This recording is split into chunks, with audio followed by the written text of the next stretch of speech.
Limited. Additionally, the shipyard has benefited from additional tooling and the establishment of infrastructure. Finally, sir, I would like to thank you very much for the support that the national government continues to extend to the Kenya Shipyards Limited. Thank you, sir. It is now my humble duty to invite Your Excellency to address the invited guests, sir. Your Excellency, sir. Asante sana General Otieno. Tafadhali tuketi chini. Thank you very much.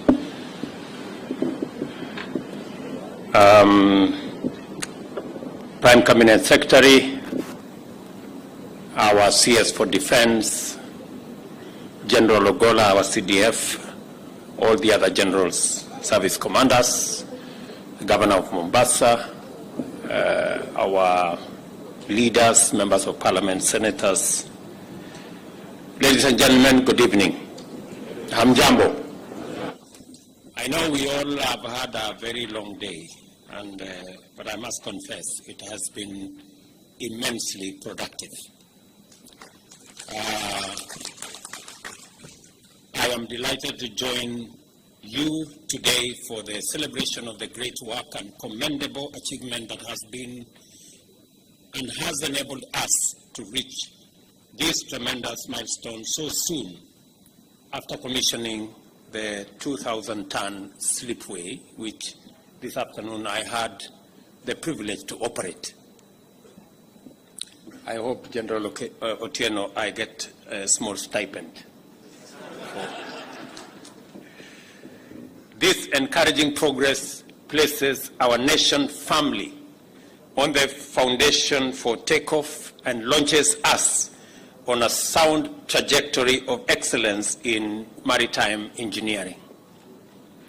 This is an important achievement because it enables Kenya to fulfill the imperatives arising from its highly strategic geographical location, both in terms of opportunities as well as threats in connection with national interest.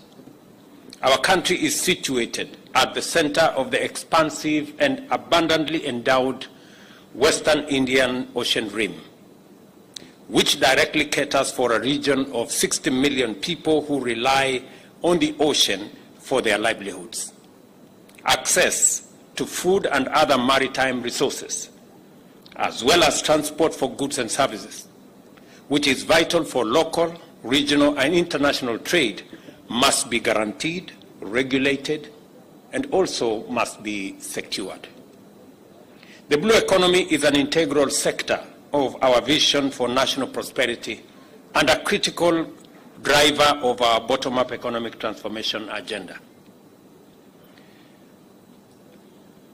The current performance of the sector has not meaningfully been exploited, and the immense potential that lies in the ocean, and neither has it begun to contribute significantly to our GDP. As I said earlier in the day, as I said yesterday and the day before, it is our intention that the blue economy that today contribute between 15 and 20 billion Kenya shillings to our economy and our GDP, we should scale it up, and with the interventions and programs and incentives that we're going to provide, it is our intention to increase the contribution of the blue economy from 15 to 100 billion shillings every year. There are 100 of billions in investment, millions of direct and even more indirect employment opportunities, and possibly trillions in incomes that await us once we venture with greater commitment into the blue economy. The Kenya Shipyards is therefore set to be our strategic anchor in the development of our blue economy. Its performance so far strongly indicates capability to catalyze the growth of this sector by driving domestic investment while attracting foreign direct investment, as well as the primary engines of a comprehensive industrial ecosystem, complete with fully fledged clusters. Shipbuilding will not only develop maritime assets, capabilities, technologies, and skills that will enable blue economy stakeholders in fisheries, maritime transport, natural resource extraction, marine renewable energy, and marine security to be competitive and profitable. It will also positively affect auxiliary and support enterprises, which will ripple and cascade throughout our national economy. Under our economic transformation agenda, we are ready to fully leverage every blue economy opportunity anchored on primary shipbuilding activity through a robust investment and other interventions. It is therefore of fundamental importance that Kenya shipyards continue improving its overall capacity to effectively support the marine industry. Even as we focus on the immense opportunities in our blue economy, especially given our advantageous location, we remain equally cognizant and highly vigilant of the fact that our region's oceans and littoral areas are under a variety of serious threats. Aside from security threats, the Western Indian Ocean Rim is also facing the threats of climate change as well as anthropogenic harm to the marine ecosystem. At the same time, state and non-state actors attracted by the compelling geographic importance of our region have embarked on aggressive exploitation of our marine resources, while some also conduct illegal activities, often to our detriment. It goes without saying that we have a primary constitutional and sovereign mandate to protect the waters around us and to sustainably manage the resources in them for the benefit of present and future generations. This is not a mandate we are about to neglect. Rather, it is one we shall undertake with zeal. We therefore have every excellent reason to remain ever more committed to our maritime domain and the blue economy, and to make sure that we increase its promise to deliver abundant opportunities for the people of Kenya. We are proud stakeholders in important international frameworks and active leaders of critical institutions. We are committed to the implementation of the United Nations Agenda 2030 in regard to sustainable development of the blue economy. At the same time, we are feasible and vocal members of the Blue Economy Action Group, where we articulate and implement the Commonwealth Blue Charter to steward better collective use of blue resources. Kenya recognizes that marine security and safety is essential for freedom of navigation.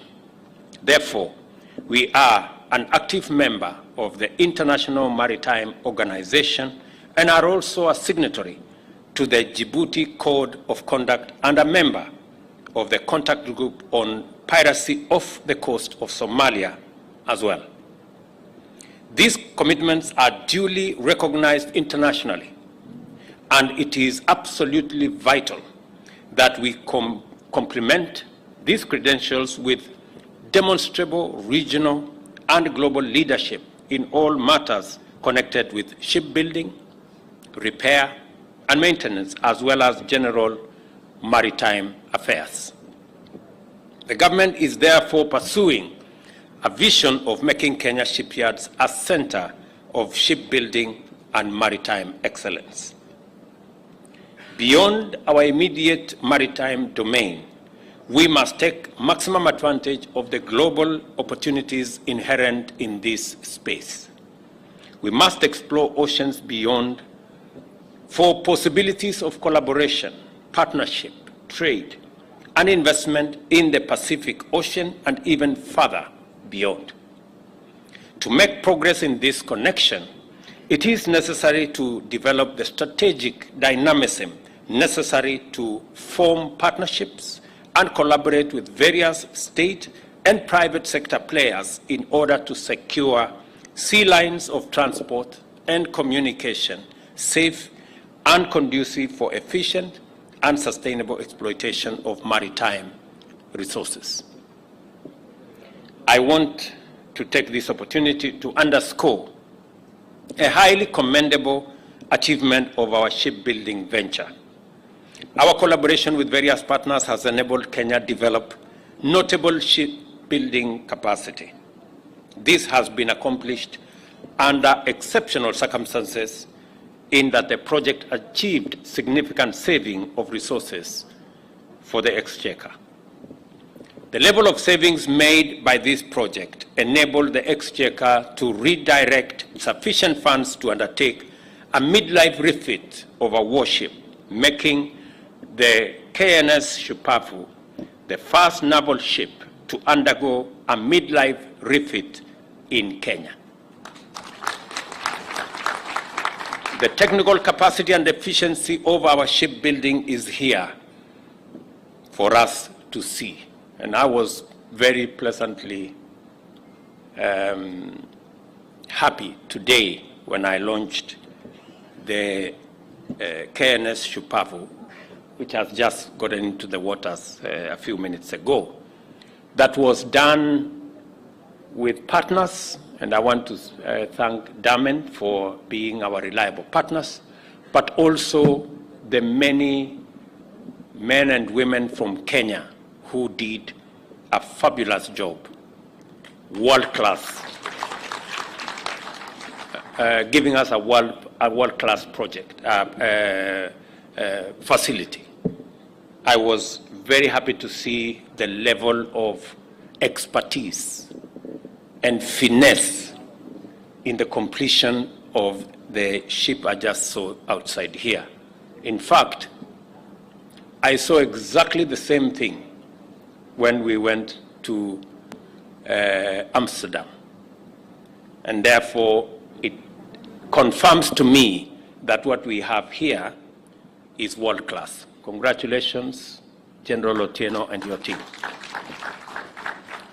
I also want to confirm to you that the whole blue economy ecosystem is in our radar.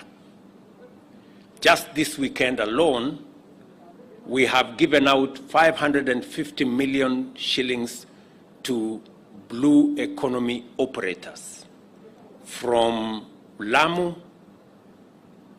we will end up tomorrow in Kwale.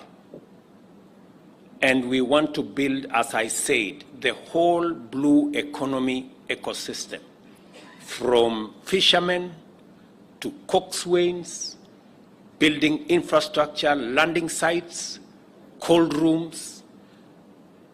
I have given firm instructions on both the ship market here in the fish market, fish market here in Likoni, to the facility that we have in Liwatoni, and to make sure that the 9 landing sites that we have undertaken to build are complete, all of them, before the end of this year.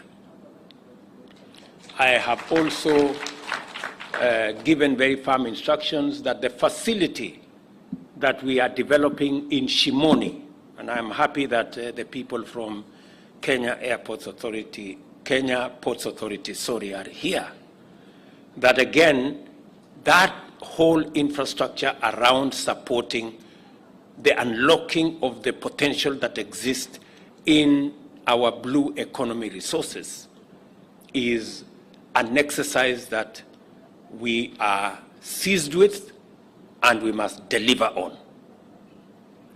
I am very happy, General, today that as we launch this warship facility that is going to secure our waters, securing our waters will have much more meaning if we can harvest the resources in our waters. Spending our hard-won resources in securing our waters without a commensurate exploitation of the resources therein we would not be using our resources appropriately or in a cost-effective manner. I am looking forward to this facility building capacities for our fisherfolk, our fishermen, of boats, of facilities that will help us harvest the huge resources in our ocean. I agree with you, General. I was trying to persuade General here. He told me that he has 8 military facilities, and I was asking him whether we can use some of them for commercial reasons to go and harvest fish. But he said it is not right. And he needs them to make sure that the whole place is secure. So, because we cannot convert the military vessels to do fishing, please build the fishing vessels for us using this facility. Warships call for complex engineering and demand specialized scientific and technological expertise. The people of Kenya are very proud of our partners' leadership and all the staff who have made this proud achievement possible. I commend the Ministries of Defense and National Treasury, as well as Shipyards Limited, together with its technical partners, led by Damen Goringem, for a very excellent delivery of the work they have done. I am proud to preside over this ceremony as we dedicate the KNS Shupavu to rejoin the fleet and resume operations in fulfillment of the constitutional mandate of our Kenya Defense to defend and protect the sovereignty and territorial integrity of our republic. And that, in my opinion, will make much more sense, will give us better value if, as I have said, Governor Mvurya, your departments can work, number one, to make sure that we build the capacity of our fishermen. Number 2, to make sure that we train all the coxswains. We have been told that we have close to 2,000 coxswains from Lamu all the way to Vanga. I have said we are going to commit public resources to train these men and women so that they can do a better job of harvesting and unlocking the resources that are there in our ocean. And number 3, we must be consistent in building the other pieces of infrastructure, landing sites, cold rooms, value addition facilities. All that ecosystem is necessary. And today in the afternoon, we were informed that there is a boat that is being manufactured at almost half the price here in Mombasa for purposes of fishing. And I want to encourage Kenya Shipyard Limited to look at the possibilities of working with the private sector so that we can develop bigger capacity of fish harvesting boats and other gears that will help us unlock that huge potential. I want to insist that we must get the contribution of the blue economy to our GDP from 20 billion to 120 billion in the next 3 years. Waziri, I have said this enough times. And you know me and you and your peers, we have discussed this issue. And you have no excuse, you good people. Yeah? I am being informed that, being sent back to Kinango is not going to be a very good experience. So we all must, we all must do what we have to do. Because, you see, in the ocean, we already have people who are harvesting our resources. We already have huge ships harvesting our resources. We have general here going to protect the ocean. How can we protect the ocean so that other people can harvest our resources? Surely. You know, we must build our own capacity, and we must create the partnership between government of Kenya, all the departments involved, the private sector, so that we can unlock the potential that exists in our blue economy, in the ocean resources that we have, so that we can do three things. Number one, we can enhance food security in Kenya. Number two, we can create jobs for the many young people who today are being harassed with drugs and crime and many other things. And number three, we can use it to grow business, to grow our economy. So there is every reason for us to be able or to do this, and to do it with as much commitment and to deploy as much resources as possible. I am sure PS Treasury is now persuaded. I have been trying to call him. Now you see, this is what I have been telling you. You know, when you talk to people who are seated in offices, sometimes they take time. I wish you'd have gone to Liwatoni and look at the kind of infrastructure that is there. With the money we have put in the budget, I think it's about 600 million shillings in the budget, we must make Liwatoni operational, hopefully before January. We must make Liwatoni operational. And we must get the private sector to come on board so that they can use the Liwatoni facility to process, you know, the fish resources that are available. And as we do that, I hope backwards we will be working on making sure that our fishermen and women are doing their part.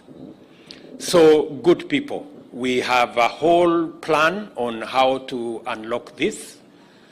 I am also looking forward to Kenya Shipyard Limited working with the private sector and working with our TVETs and working with our universities so that we can also carry them on board and build the necessary skills, competencies, so that we can drive the whole shipping space into the future. We are in a very strategic geographical location. We must take full advantage of our location. And it will be a crime if we don't take advantage of the strategic geolocation that we have as a country. I am very happy that next door in Dongokundu, we now have investors, and shortly we will be breaking ground with those investors. Is that correct, Moses Kuria? Huh? It's correct. Yes. You know, you have witnesses here. Yeah, so all these people are witnesses that you told me it is correct. So shortly we will be coming back again. This Dongokundu is another big facility that we must unlock. We've been discussing Dongokundu for many years. Now is the time to actualize the vision around Dongokundu and the potential that exists around there for growing our exports, making sure that we can drive the whole of that space. I want to speak to the tea exporters in Mombasa. When I came here during the electioneering period, you told me that I should do two things. I hope your people in Mombasa, Abdul Samad, are listening. They told me two things. They told me, number one, I should remove tax on tea. In this year's budget, we have removed tax on tea. They told me, number two, I should remove tax on packaging material. In this year's budget, I have removed tax on packaging material. And they promised me that if I do those things, they will create 10,000 jobs in Mombasa. Now I am waiting. Si tulikubali tunagawana kazi. Mimi, I do my part. The private sector must do its part. I now want to see what it is additionally that we can do, because there is absolutely no reason why we have to continue exporting our tea and coffee semi-processed in huge bags. It is time, and that time is now, for us to be able to unlock that potential. I am going to look for, there were two gentlemen who told me that. I'm going to look for them in Mombasa before I leave. You'll call them. Please, Governor has said he will assist me to get them, so that we can all agree on how we will do our part as by way of policy, so that we can allow the private sector to do their part as well.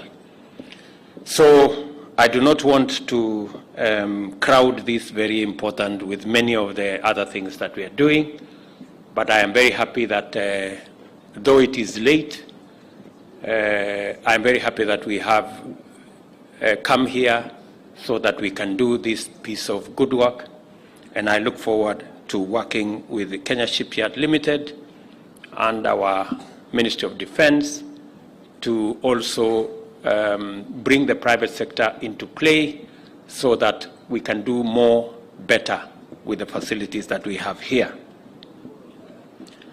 I wish KNS Shupavu, her commanding officer, and the crew fair winds and following seas as they perform their duties, keep our nation safe, and to make the people of Kenya proud. Thank you very much, and God bless you. Asanteni sana, Mungu awabariki. Asante sana Mheshimiwa Rais. Niombe kwa heshima na taadhima kuu tafadhali tuweze kuketi ninapopeana itifaki ya kuweza kufumukana mahali hapa. Kwa heshima tafadhali. Mheshimiwa Rais na Amiri Jeshi Mkuu wa majeshi yote ya ulinzi ya Kenya, tutakuomba kwa heshima utakapokuwa unaondoka utaweza kuelekezwa na Managing Director Kenya Shipyard kwa picha ya kumbukumbu, na niombe kwa heshima mawaziri wote walioko mahali hapa, katibu wa wizara mbalimbali walioko mahali hapa, mkuu wa majeshi ya ulinzi, service commanders, retired generals, senior officers from the Kenya Navy, pamoja na bodi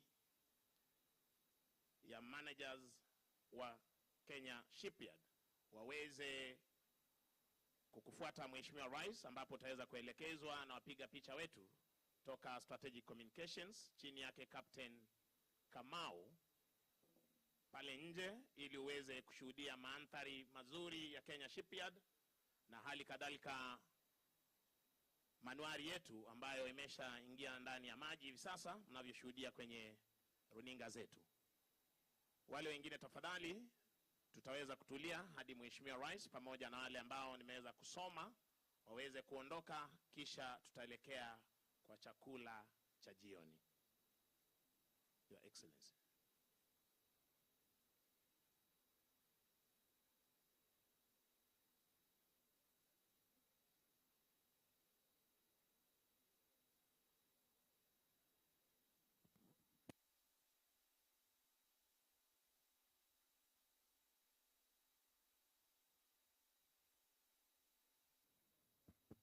I have just seen that in our midst we have our seniors, our elders. We have